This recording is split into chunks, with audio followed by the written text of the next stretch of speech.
Welcome to The Explainer. Today, we are diving deep into a philosophy that honestly questions pretty much everything we think we know about school. And this is all inspired by the incredible work of educator Sobia Noreen. So let's just jump right in with a pretty big question, one that I think a lot of us, especially parents and educators, are asking ourselves. What is the real point of the education our kids are getting these days? And this quote, wow, it really gets right to the heart of the problem, doesn't it? See, our modern school system, for the most part, was designed way back during the Industrial Revolution. Its main purpose wasn't really to find the unique spark in every single child. No, it was about creating a dependable workforce, people who could reliably fill a spot in a factory or an office.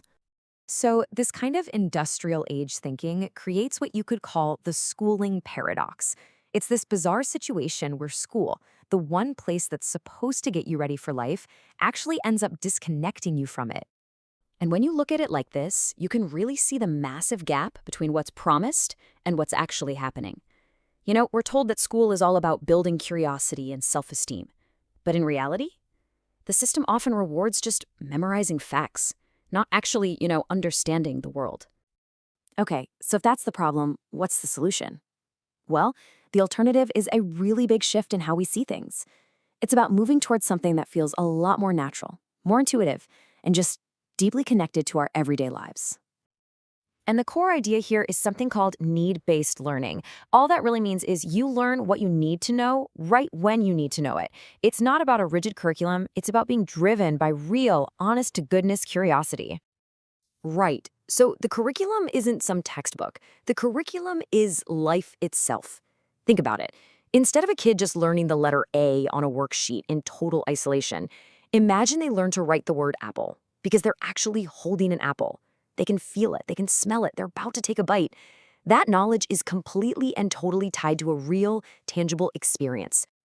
And once you start thinking this way, everything changes. The whole world really does become a classroom.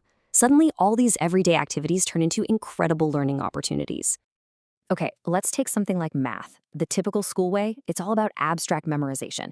A kid can tell you 5 times 3 is 15, no problem. But do they feel what 15 is? Do they really get it? Now, the life way builds that real understanding. They learn what the number 5 means because they're sharing 5 candies with 5 friends. There's a real-world purpose to it. And it's the same with science. It stops being just a chapter in a textbook and becomes this active process that can happen, literally right in your kitchen sink. It all starts with a simple, natural question, like, hey, why does this toy sink but this bottle cap floats? And boom, you've got a hands-on experiment going. This is how you actually discover the principles of physics, not just memorize them for a test. And you see how this just weaves into every single part of life? Even something like a cultural or religious practice, say fasting during Ramadan, becomes a profound learning opportunity. It's not just an observance anymore. It's a real-world, practical lesson in things like self-control, empathy for others, and even the basics of how your own body works.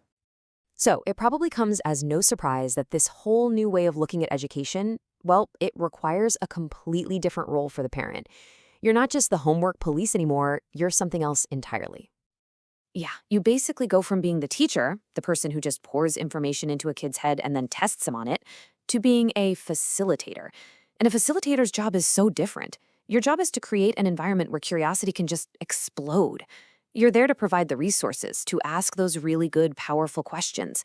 But you step back and let the child build their own understanding. So as a facilitator, your whole focus changes. It's not about managing their performance anymore, it's about nurturing your relationship with them. And honestly, one of the most powerful things you can ever say is, you know what? I don't know, but let's find out together. That single phrase models curiosity, it shows it's okay not to know, and it turns learning into this amazing shared adventure. And when you start down this path, it ultimately leads you to a huge question. What is true success, anyway? Is it really just about getting the best grades and the highest test scores, or is it something much deeper? What if success wasn't this thing you finally get after 16 plus years of school? What if it was something you could actually feel every single day?